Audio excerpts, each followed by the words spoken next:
ఈరోజు విజయవాడ తూర్పు నియోజకవర్గం గద్దె రామ్మోహన్ గారు తెలుగుదేశం పార్టీ, జనసేన, బీజేపీ బలపరిచిన అభ్యర్థిగా గద్దె రామ్మోహన్ గారు, అదేవిధంగా ఎంపీ అభ్యర్థిగా కేశినేని శివనాథ్ గారు మరి ఇక్కడ పోటీ చేస్తున్న సందర్భంగా 2 ఓట్లు తెలుగుదేశానికి సైకిల్ గుర్తుపై ఓట్లు అడుగుతూ మేము ఈ 11వ డివిజన్లో మరి ఇంటింటి ప్రచారం చేస్తూ ఉన్నాము. అయితే మాకు ఇది ప్రచారం లాగా లేదు. ప్రతి ఒక్క కుటుంబం కూడా సాదరంగా మమ్మల్ని ఆహ్వానించి మరి ఆ గతంలో తెలుగుదేశం ప్రభుత్వం అధికారంలో ఉండగా ఏవైతే మరి అభివృద్ధి కార్యక్రమాలు జరిగినాయో ఇక్కడ ఏదైతే మరి సంక్షేమ కార్యక్రమాలు కానివ్వండి, అదేవిధంగా ముఖ్యమంత్రి సహాయ నిధి నుంచి కానివ్వండి, ఒక్కొక్క ఇంటిలో ఏమేమి అందినాయి కూడా వాళ్ళే తెలియజేయటం జరుగుతూ ఉంది.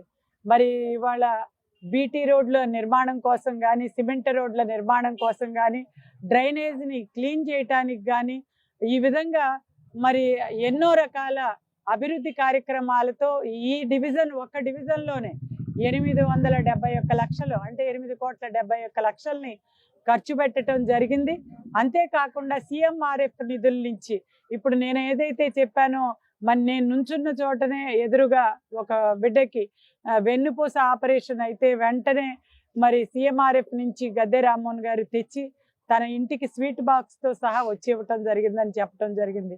అదేవిధంగా మన ఎడం వైపు చూస్తే అక్కడ గుండె ఆపరేషన్ జరిగినప్పుడు మరి ఆ బిల్స్ని తీసుకెళ్ళి ఖర్చు పెట్టాము ఇంత అని అడిగితే మరి సీఎంఆర్ఎఫ్ నిధుల నుంచి తీసుకురావటం జరిగిందని చెప్తున్నారు. ఈ విధంగా ఎక్కడ ఎలాంటి ఇబ్బంది ఉన్నా కూడా మరి మన ప్రభుత్వంలో ఇలాంటి ఎన్నో కార్యక్రమాలు జరిగాయి.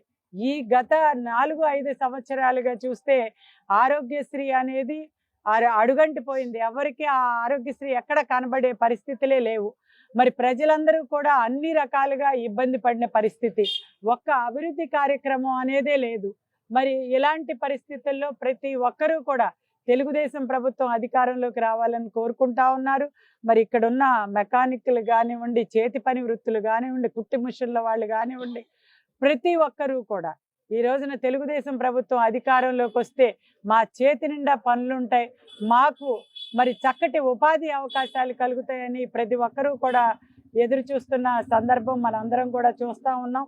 ఈ ప్రభుత్వంలో ఇవాళ కేవలం గంజాయి ఏర్లై పారుతా ఉంది. మనం ఎక్కడికి వెళ్ళినా కూడా మరి ఈ రోడ్లోనే 2 షాపుల్ని కోసేసి తగలబెట్టి షాపులు ఓపెన్ చేసి అక్కడ ప్రతి ఒక్క వస్తువు తీసుకుపోయిన సందర్భం. మరి ఇవాళ మళ్ళీ ఇది అధికారంలోకి వచ్చిందా, మేమందరం కూడా ఇవాళ ఇళ్లల్లో తలుపులేసి కూర్చోటానికి కూడా అవకాశం లేదని చెప్పి చెప్తా ఉన్నారు. మరి ఇలాంటి పరిస్థితులు ఈ రాష్ట్రంలో నెలకొని ఉన్నాయి. కాబట్టి అందరూ కూడా ఇవాళ తెలుగుదేశం పార్టీకి ఓటేయటానికి సిద్ధంగా ఉన్నారని తెలియజేస్తూ, జై తెలుగుదేశం, జై జనసేన, జై బీజేపీ సంకీర్ణ ప్రభుత్వం.